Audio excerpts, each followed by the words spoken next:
Halo guys, kembali lagi dengan Dongeng Donghua. Kali ini kita akan melanjutkan alur cerita Gendesuke Supreme versi novel.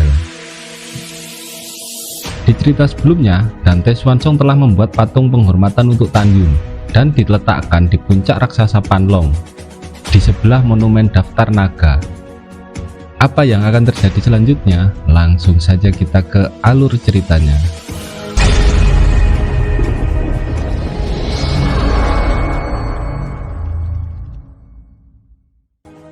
Pada saat ini, Shen Subing telah dipromosikan menjadi tetua berjasa Divisi Pil Gerbang Abadi dan Shen Wende menjadi kepala Divisi Pil Gerbang Dalam. Shen Wende dan murid-murid Divisi Pil membungkuk ke arah patung Tan Yun dan memberi hormat. Sementara itu, Danyu dan para murid dari kebun obat Lingsan berlutut serta menangis. Segera, ratusan ribu murid lain dari 8 divisi membungkuk dalam-dalam ke patung itu untuk memberi hormat. Selanjutnya, di bawah perintah Dante Swansong, para murid berdiri dengan air mata. Dante Swansong kemudian menjelaskan bahwa setengah tahun yang lalu, dia telah menyerah dalam kompetisi 4 keterampilan 3 sekte kuno untuk menentukan kuota memasuki tanah abadi. Dengan ini, Sekte Huangfu hanya akan mengirimkan 100 murid ke uji coba tanah abadi, yang seharusnya bisa mengirim 1000 murid. Sedangkan 900 kuota sisanya akan diberikan kepada Istana Jiwa. Sebenarnya Dante Swansong tidak ingin mengirimkan murid-muridnya, karena dia tidak ingin 100 murid itu mati. Tetapi karena ini adalah aturan yang sudah ditetapkan leluhur, jadi dia tidak bisa berbuat apa-apa dan harus patuh dengan aturan itu. Kemudian Dante Swansong menjelaskan kompetisi 9 divisi akan berlangsung seperti biasa, dan perebutan daftar naga juga akan tetap diadakan. Tetapi hanya 100 murid yang akan mengikuti uji coba di tanah abadi.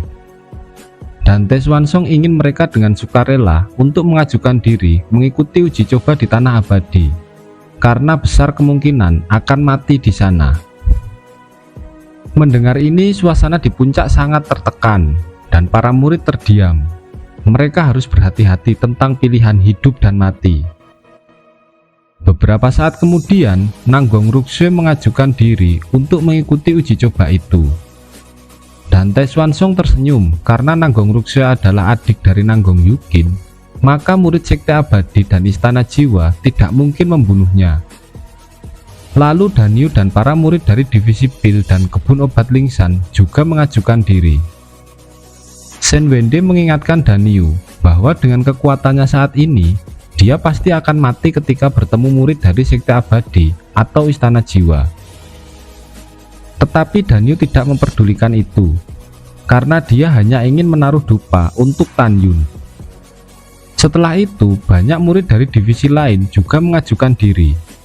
Akhirnya Dante Swansong memerintahkan 9 kepala divisi untuk memilih murid-muridnya yang akan mengikuti uji coba di tanah abadi.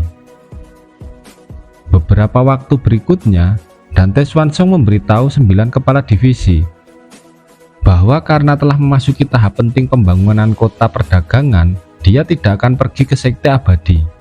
Dan dia akan mengirim pamannya dan Tai Long untuk memimpin mereka dan ratusan murid mengikuti uji coba di tanah abadi. 2 bulan kemudian, Dan Tai Long mengemudikan perahu roh dan sampai di Sekte Abadi. Setelah beristirahat selama 1 malam, Ruyan Wuji membuka terowongan ruang waktu ke tanah abadi keesokan harinya. Waktu pun telah tiba. Para murid bersiap memasuki terowongan ruang dan waktu menuju tanah abadi. Setelah para murid dikirimkan secara acak ke area uji coba sejauh 10 juta li di tanah abadi melalui terowongan ruang dan waktu, 5.900 murid dari Sekte Abadi dan Istana Jiwa segera mulai mencari murid dari Sekte Huangfu untuk membunuh mereka. Setengah tahun telah berlalu. Tiba-tiba di bagian terdalam dari jurang pemakaman dewa ada ledakan kegembiraan. Hahaha, akhirnya ketiga jiwa telah ditempa dan dibentuk kembali. Aku telah memasuki tingkat ketiga tubuh tirani Hongmeng. Pada saat ini Tan Yun yang sedang duduk bersila melompat dan melepaskan kesadaran spiritualnya secara ekstrim. Kesadaran spiritual yang tak terlihat itu seperti gelombang pasang dengan kehampaan yang bergetar membentang menuju jurang pemakaman dewa. 100 mil, 300 mil, 600 mil. Segera setelah melampaui 780 mil sebelumnya, itu tidak berhenti sampai 2000 mil. Artinya, kesadaran spiritual Tan Yun dapat mencakup radius 2000 mil. Ini tidak bisa dipercaya. Dia hanya berada di alam pemurnian jiwa tingkat ketiga. Tetapi, sekarang jiwanya sekuat alam pemurnian jiwa tingkat 9. Kemudian Tan Yun memikirkan Wu Mengyi dan Zhong Wuxiao. Mereka pasti sangat mengkhawatirkan Tan Yun. Tan Yun akan segera kembali. Jika saya tidak salah menghitung, setengah tahun telah berlalu sejak uji coba di tanah abadi, dan terowongan ruang waktu akan dibuka setengah tahun lagi. Tan Yun segera memadat menjadi lapisan kekuatan spiritual yang menutupi dirinya, dan segera menyalakan larangan darah dan air mata. Tiba-tiba di dalam danau darah, kabut hitam melonjak lagi. Tan Yun menggunakan langkah besarnya. Sosoknya melintas dan dia muncul ribuan kaki jauhnya dengan embusan angin. Dia sangat puas dengan kecepatan ini. Kemudian dia menghilang begitu saja, muncul di pundak kera iblis. Kera tua, aku ingin kamu membawaku keluar dari jurang dalam waktu setengah tahun. Jangan khawatir Tuan, saya pasti akan menyelesaikan tugas. Kera iblis menyeringai dan tubuh setinggi 1 km itu bergegas menuju jurang maut. Pada saat ini, kera iblis sedang membawa Tan Yun dan telah tiba di daerah 1 juta mil jauhnya dari pintu masuk jurang pemakaman dewa. Banyak monster tingkat 2 dan tingkat 3. Ketika mereka melihat kera iblis, mereka sangat ketakutan, sehingga mereka berjongkok di tanah dan tidak berani berbicara. Pada saat ini, setelah 1 tahun, ada 3110 murid yang selamat dari Istana Jiwa, dan 2215 yang selamat dari Sekte Abadi, bersembunyi di sebuah gua besar di sebelah tebing di puncak, menunggu dengan tenang terowongan ruang waktu terbuka. Seorang murid sedang berbaring di pintu masuk gua, melihat ke kejauhan dari waktu ke waktu. Matanya dipenuhi dengan keganasan, seolah menunggu mangsanya muncul. Selama masa uji coba, total ada 38 murid Sekte Huangfu yang terbunuh. 62 orang lainnya tidak diketahui bersembunyi di mana, atau mereka telah mati di mangsa binatang. Di mata murid Istana Jiwa dan Sekte Abadi, 62 orang yang tersisa tidaklah mati. Jadi, cepat atau lambat, mereka akan datang ke Gunung Abadi Ruang dan Waktu dan meninggalkan tanah abadi melalui terowongan ruang dan waktu. Mereka menggali gua dan bersembunyi di sini. Mereka akan membunuh murid Sekte Huangfu. Setelah beberapa saat, tiba-tiba di puncak, lautan awan bergulung, dan saat angin bertiup kencang, terowongan ruang waktu gelap dengan diameter ratusan meter muncul di langit. Terowongan waktu akan ditutup dalam 1 jam. Pada saat ini, seorang murid dari Istana Jiwa menoleh ke belakang dan berkata kepada orang-orang di gua, "Semuanya, terowongan waktu telah terbuka. Aku berpikir murid yang selamat dari Sekte Huangfu akan segera datang. Kalian bersiaplah, tunggu mereka datang, lalu bunuh bersama." Waktu berlalu dan terowongan ruang dan waktu akan ditutup. Pada saat terakhir, perahu roh perlahan mendekat dari langit yang jauh.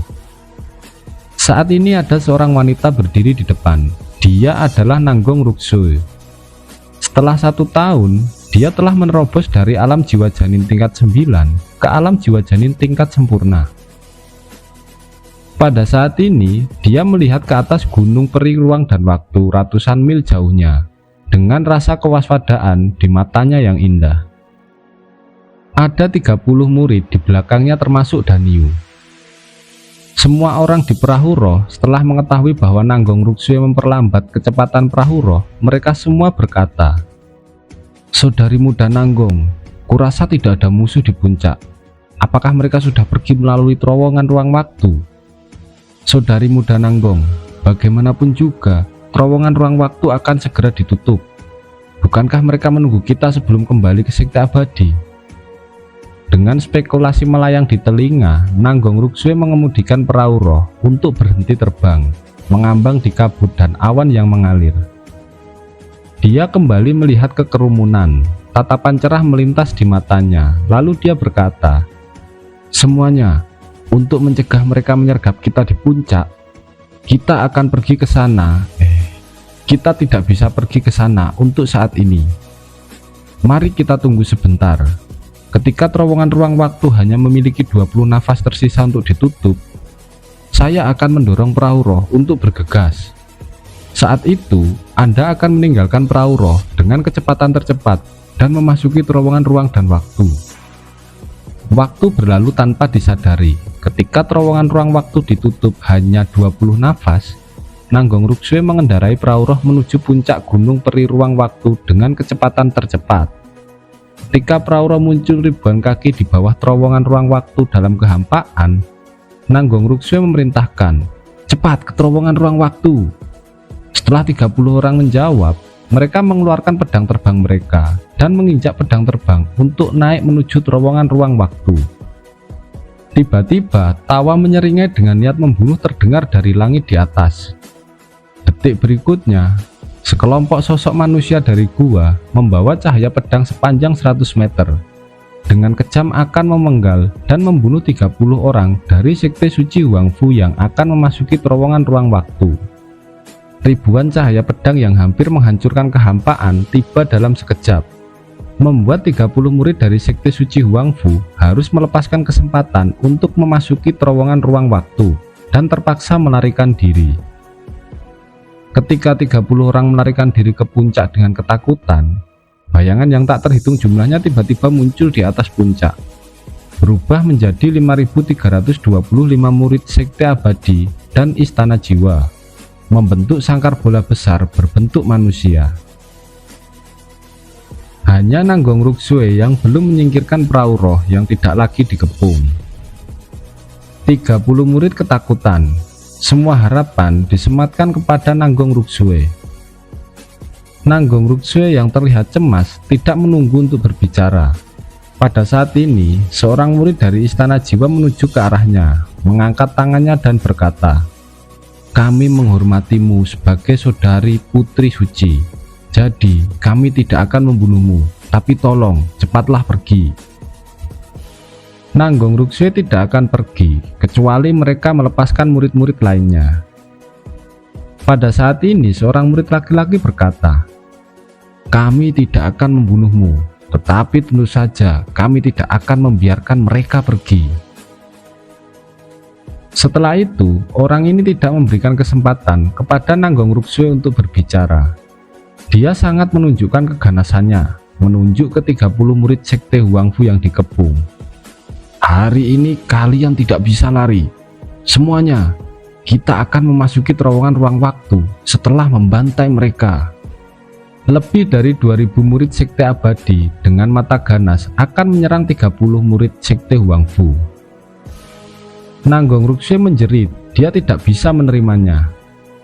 Tepat ketika Danyu dan 30 murid berpikir bahwa mereka akan mati karena ada lebih dari 5.000 orang di sekte abadi dan istana jiwa, tiba-tiba gelombang dingin tak berujung datang dari langit. Semua orang mengangkat kepalanya, hanya untuk melihat seorang pria berjubah putih menginjak pedang terbang yang bergerak sangat cepat.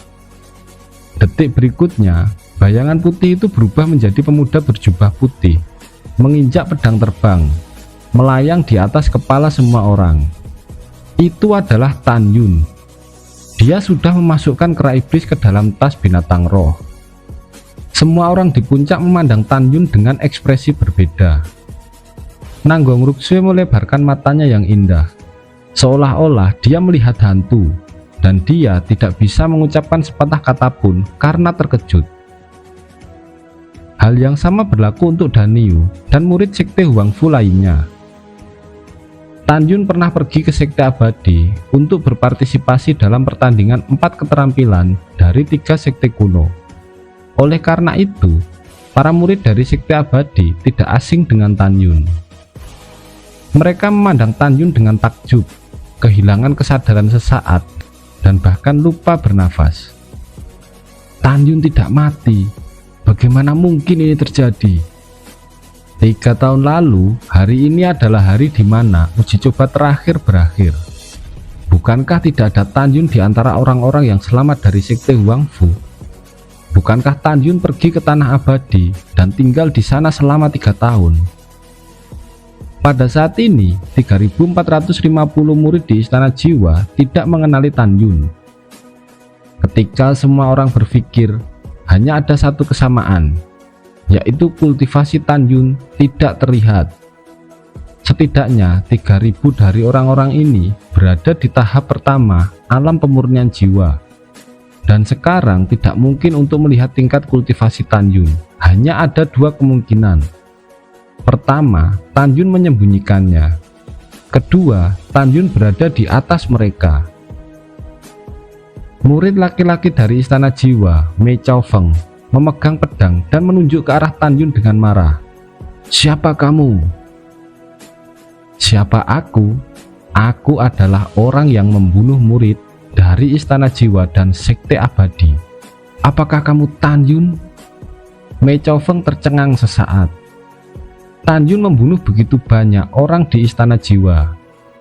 Tan Yun membunuh begitu banyak orang dari Istana Jiwa. Dia sudah mati. Mengapa?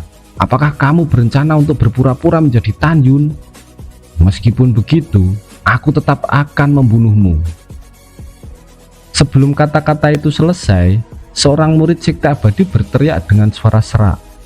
"Dia benar-benar Tan Yun, dia belum mati. Semuanya lari!" Terlepas dari berapa banyak orang yang memikirkan mengapa Tan Yun tidak mati, mereka segera melepaskan pengepungan Danyu dan 30 murid lainnya. Lalu mereka menginjak pedang terbang, bergegas menuju terowongan ruang waktu setinggi ribuan kaki. Tan Yun menggunakan langkah Dewa Hongmeng dan sosoknya muncul di bawah terowongan ruang waktu. Saat dia berhenti dalam kehampaan, wajahnya tiba-tiba menjadi suram. Rambut Tan Yun berterbangan. Kesadaran spiritual yang sebanding dengan alam pemurnian jiwa tingkat 9 seperti badai yang tak terlihat. Dengan keras melepaskan ke lebih dari 5.000 murid dalam kehampaan dan langsung menyelimuti semua orang. Dalam suara ledakan, murid Sekte Abadi Istana Jiwa, lebih dari 1.800 murid alam jiwa janin tingkat sempurna yang menginjak pedang terbang meledak seketika. Pada saat ini sisa 3.000 murid dari Sekte Abadi dan Istana Jiwa. Murid dari alam pemurnian jiwa tingkat pertama di bawah tekanan kesadaran spiritual Tan Yun tampak seperti perahu datar di tengah gelombang yang mengamuk, dan seperti gunung itu tidak bisa dilawan. Dari pedang terbang menabrak ke arah puncak.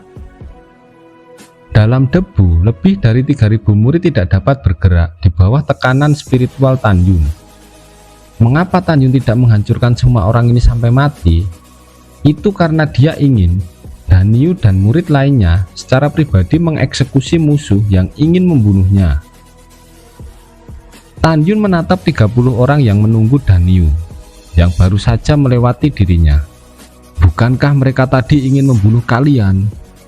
Aku akan memberi kalian kesempatan untuk membunuh mereka." Mendengar ini, Danyu sangat bersemangat dan tidak bisa berkata-kata. "Terima kasih Kakak Tan." 30 murid dari setiap divisi terkejut dan tubuh mereka dipenuhi dengan niat membunuh. Sebelum terowongan waktu ditutup, hanya tersisa 6 nafas. "Semuanya, cepat bunuh mereka." Mengikuti perintah Tan Yun, Danyu dan yang lainnya membantai semua orang dan mengutuk lebih dari 3.000 murid yang tidak bisa bergerak. Darah lebih dari 5.000 orang berkumpul dari puncak ke sungai darah. Nanggong Ruksue, putri kedua dari keluarga kerajaan, belum pernah melihat pemandangan seperti itu. Dalam pemikiran Tan Yun, cincin Qian Kun pada lebih dari 5.000 mayat terbang menjauh dari jarinya, dan lebih dari 5.000 pedang terbang di puncak naik ke udara. Semuanya terkumpul di cincin Qian Kun. Setelah itu Tan Yun memandangi Danyu dan yang lainnya. Dia meminta ketika kembali ke Sekte Abadi untuk tidak memberitahu siapapun bahwa Tan Yun masih hidup. Tan Yun tidak ingin Ruyan Wuji dan yang lainnya tahu dia masih hidup setelah 3 tahun berada di Tanah Abadi, karena itu akan menyebabkan kecurigaan. Kemudian Tan Yun melihat kembali ke Nanggong Ruksue agar dia juga tidak mengatakan hal itu. Tetapi Nanggong Ruksue tidak mau mendengarkan kata-kata Tan Yun dan akan mengatakan semuanya ketika kembali ke Sekte Abadi. Seketika Tan Yun menjadi sangat marah, lalu mengancam akan membunuh Nanggong Ruksue jika dia tidak mau menurut. Pada akhirnya Nanggong Ruksue menyetujui permintaan Tan Yun. Lalu Tan Yun membuat penyamaran agar tidak dikenali dan mereka segera menuju terowongan ruang waktu untuk kembali ke Sekte Abadi.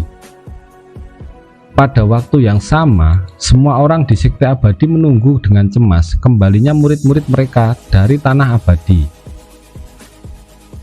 Ruyan Wuji dan Sugeyu yakin bahwa semua murid Sekte Huangfu pasti telah dibunuh, apalagi hanya ada 100 murid dari Sekte Huangfu.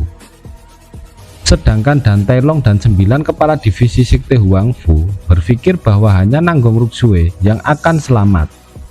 Tetapi mereka tetap berharap akan adanya keajaiban bagi murid-murid Sekte Huangfu.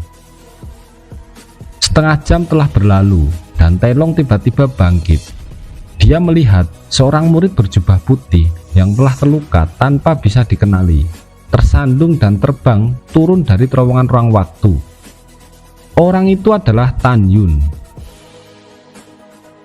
Meskipun Dan Tailong tidak dapat mengenali Tan Yun, dari jubah yang dia gunakan bertuliskan Sekte Huangfu. Dapat dikatakan bahwa dia adalah murid dari Sekte Huangfu. Kemudian Nanggong Ruksue dan 31 murid Sekte Huangfu terbang keluar dari terowongan ruang waktu satu demi satu dan mendarat di samping Tan Yun. Adegan ini menyebabkan kegemparan di antara lebih dari 2 juta murid gerbang dalam Sekte Abadi. Mereka tidak percaya bahwa masih banyak murid dari Sekte Huangfu yang bisa selamat. Segera di tempat perlindungan ruang waktu yang abadi, keheningan turun. Pada saat ini, melihat begitu banyak orang di Sekte Huangfu yang masih hidup, ekspresi Ruyan Wuji dan Sugeyu menjadi sangat jelek. Keduanya tidak pernah menyangka bahwa selain Nanggong Ruksue, ada 31 murid Sekte Huangfu yang telah menyelesaikan ujiannya hidup-hidup. Saat Sugeyu dan Ruyan Wuji berada dalam keadaan bingung, adegan berikutnya di langit mengejutkan keduanya. Bahkan para tetua Istana Jiwa, Sekte Abadi, dan murid-murid mereka. Mereka tampaknya telah melihat pemandangan yang paling menakutkan dan yang paling tidak ingin dilihat. Terowongan ruang waktu besar di kehampaan tertutup dengan cepat. Artinya sudah tidak ada yang akan kembali lagi dari Tanah Abadi. Tiba-tiba penonton jatuh ke dalam keheningan singkat. Ruyan Wuji mengguncang tubuh lamanya dengan tak percaya dan berdiri dengan ratusan tetua di kursi. Sedangkan di lantai atas, Sugeyu berdiri dengan pucat pasi. Dan Tailong pun juga tercengang, begitu pula 9 kepala divisi, termasuk Shen Wende. Setelah keheningan lama, Ruyan Wuji dan Sugeyu menjerit dengan keras. Mereka telah kehilangan banyak murid jenius dalam uji coba di Tanah Abadi kali ini. Kematian murid mereka lebih banyak dari uji coba di Tanah Abadi sebelumnya. Wajah Sugeyu membiru, ada kemarahan dan kesedihan yang terpancar. Segera dia bertanya dengan marah pada murid-murid Sekte Huangfu yang selamat tentang di mana murid-murid Istana Jiwa. Pada saat ini mata semua orang tertuju pada Tan Yun dan 32 orang lainnya berharap mendapat jawaban dari mereka. Danyu menegakkan dadanya dan berkata dengan lantang, "Mereka ingin membunuh kami, tentu saja kami membunuh mereka." Begitu kata-kata ini keluar, lebih dari 2 juta murid dari gerbang dalam sekte abadi tidak bisa menahan diri untuk berteriak histeris. Bagaimana mungkin 5.900 murid jenius dari sekte abadi dan istana jiwa dibunuh oleh 100 murid dari sekte Huangfu? Semua murid berteriak dan menghina Danyu. Mereka sangat ingin membunuh Danyu. Danyu pun berkata lagi, "Percaya atau tidak, itu terserah kalian selama kalian bahagia." Pada saat ini semua orang di sekte abadi dan istana jiwa tidak percaya. Bahkan Dan Tai Long, Shen Wende, dan yang lainnya juga sulit untuk mempercayainya. Master Sekte Ruyan, karena uji coba telah selesai, orang tua ini akan pergi.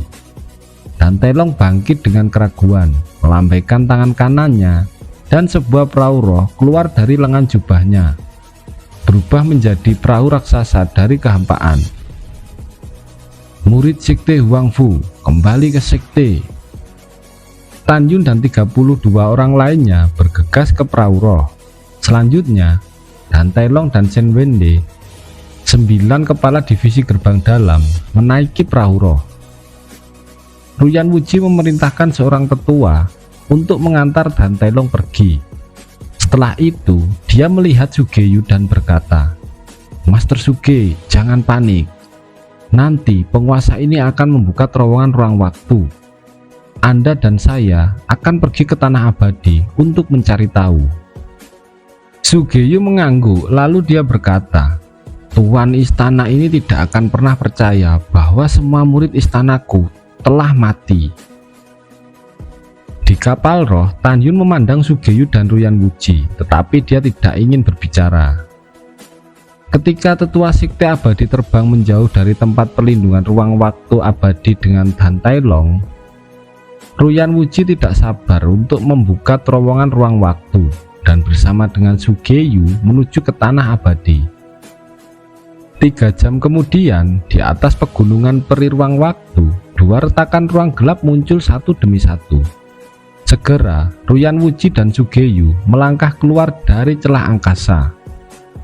Keduanya berdiri di udara, memandang ke bawah ke puncak. Ketika mereka menemukan bahwa ada lebih dari 5.000 mayat berdarah tergeletak dengan tenang di puncak, ada kesedihan yang mendalam di mata mereka. Mati semua. Bagaimana ini bisa terjadi? Ruyan Wuji menangis dan seteguk darah menyumbur ke udara dari mulutnya. Sugeyu mengeluarkan panah berdarah lalu menyapu puncak. Melihat lebih dari 3.000 mayat di istana jiwa di puncak, dia menjadi pusing dan nafasnya terasa sesak. "Aku, Sugeyu, bersumpah suatu hari aku akan membuat sekte suci Huangfu membayar ini semua dengan darah." Kemudian di tempat lain, Dan Tai Long sedang mengendalikan perahu roh keluar dari alam rahasia sekte abadi bersama semua orang menuju ke sekte Huangfu. Dan Tai Long menanyakan kepada para murid, apakah benar mereka telah membunuh semua murid dari sekte abadi dan istana jiwa. Karena menurut Dan Tai Long, dengan kekuatan murid dari sekte Huangfu saat ini, itu tidaklah mungkin. Lalu Shen Wende menanyakan pada Nanggong Ruksue apa yang sebenarnya terjadi. Nanggong Ruksue menunjuk ke arah Tan Yun yang sedang dalam penyamaran dan menjelaskan bahwa Tan Yun membuat semua murid sekte abadi dan istana jiwa tidak bisa bergerak. Lalu Danyu dan yang lainnya segera membunuh mereka. Semua orang terkejut mendengarkan itu dan mereka melihat ke arah Tan Yun yang dipenuhi dengan darah di wajahnya.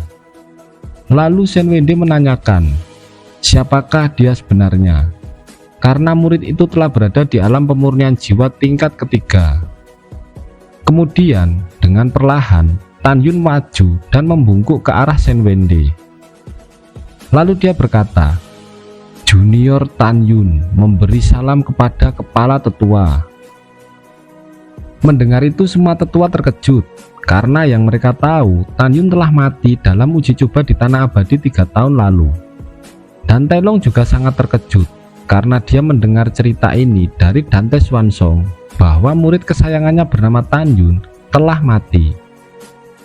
Kemudian Tan Yun mulai membersihkan darah di wajahnya dan menunjukkan wajahnya dengan jelas. Ketika Shen Wende yakin itu adalah Tan Yun, dia segera memeluknya lalu memberikan selamat. Shen Wende juga memberitahu Tan Yun kalau Shen Shubing, Shen Qingyu, dan Shen Qingfeng pasti akan sangat senang setelah tahu Tan Yun masih hidup. Karena ketika mengetahui kematian Tan Yun, mereka sangat sedih dalam waktu yang lama. Ditambah lagi, sekarang Tan Yun sudah dipromosikan ke alam pemurnian jiwa tingkat ketiga. Lalu Tan Yun menceritakan apa yang terjadi selama dia berada di tanah abadi. Tentu saja Tan Yun tidak menceritakan saat dia mendapatkan 4 pedang ilahi Hongmeng. Setelah itu Dante Long memperkenalkan dirinya pada Tan Yun. Dia adalah paman kedua dari Dante Swansong. Tan Yun segera memberi hormat. Dante Long menceritakan pada Tan Yun, setelah kematian Tan Yun, Dante Swansong berada dalam kesedihan selama 1 bulan. Lalu Dante Swansong secara pribadi membuat patung Tan Yun yang bertuliskan semua prestasinya dan diletakkan di puncak raksasa Panlong gerbang dalam. Mereka mengobrol selama 3 jam dan Dante Long meminta Tan Yun untuk memanggilnya paman kakek. Oke guys, sampai di sini dulu alur cerita kali ini. Kita bertemu lagi di episode selanjutnya. Jangan lupa like, share, dan subscribe. Terima kasih.